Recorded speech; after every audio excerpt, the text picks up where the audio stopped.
महाराष्ट्र रफ्तार न्यूजच्या या बातमीपत्रात आपलं सगळ्यांचं सहर्ष स्वागत। पाहूया महाराष्ट्र रफ्तार न्यूजच्या काही ठळक आणि महत्त्वाच्या घडामोडी। एक धक्कादायक बातमी आपल्या समोर येते आहे। बातमी आहे धाराशिवमधून।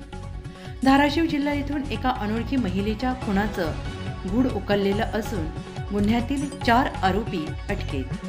स्थानिक गुन्हे शाखा अंदाजे 30 वर्षे वयाची अनोळखी महिला, तिच्या डाव्या हातावर प्रकाश असं गोंदलेलं आणि हे 16/11/2024 रोजी सुमारे 4 ते दिनांक 17/11/2024 रोजी सकाळी 7 वाजेपर्यंत अज्ञात व्यक्तीने अज्ञात कारणासाठी अनोळखी महिलेच्या शरीरावर, डोक्यावर कोणत्या तरी अज्ञात शस्त्राने वार करून जखमी करून पांढऱ्या रंगाच्या उपरण्याने गळा आवळून खून केला।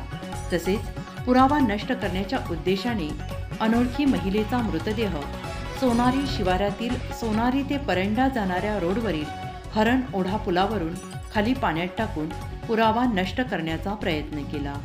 अशा मजकुराची फिर्यादीनामे रामकिसन दगडू कुंभार, पोलीस नाईक नेमणूक, पोलीस ठाणे आंबी यांनी दिनांक 17/11/2024 रोजी दिलेल्या प्रथम खबरेवरून पोलीस ठाणे आंबी येथे 142/2024 भारतीय न्याय संहिता कलम 103-238 अन्वये गुन्हा नोंदवला आहे। सदर गुन्ह्यातील तपासादरम्यान माननीय पोलीस अधीक्षक श्री संजय जाधव यांच्या मार्गदर्शनाखाली अनोळखी महिलेच्या खुनाच्या क्लिष्ट गुन्ह्याच्या तपासासाठी विशेष टीम तयार करून गुन्हा उघड करण्याबाबत सूचना देण्यात आल्या।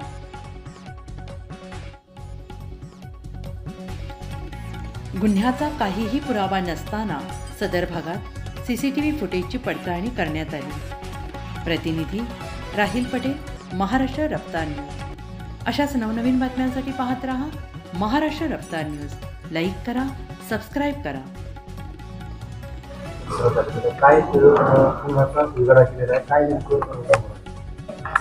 16 तारखेच्या रात्री आणि 17 तारखेच्या पहाटेच्या दरम्यान आंबी पोलीस स्टेशनच्या हद्दीमध्ये सोनारी गाव जे आहे त्याच्या शिवारामध्ये एका नाल्यामध्ये एका महिलेचा मृतदेह मिळून आला होता आणि सकृतदर्शनी तिचा गळा आवळून आणि डोक्यावर दगड मारून खून केला होता असं निष्पन्न झालं होतं।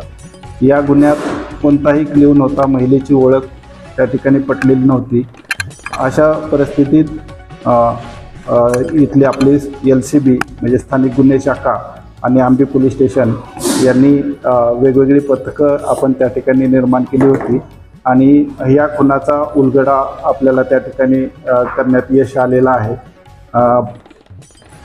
अहिल्यानगर जिल्ह्यातील नेवासा पोलीस स्टेशनच्या हद्दीमध्ये हे आरोपी असल्याचं निष्पन्न झालं आहे आणि अनैतिक संबंधातून एका व्यक्तीने त्या ठिकाणी सुपारी देऊन इतर 3 आरोपींच्या मदतीने या महिलेचा खून करून तिची बॉडी या ठिकाणी आणून टाकल्याचं निष्पन्न झालं होतं।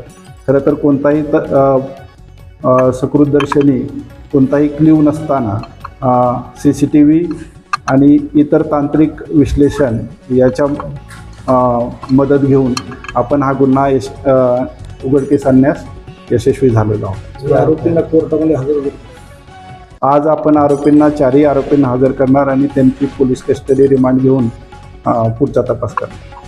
थँक्यू।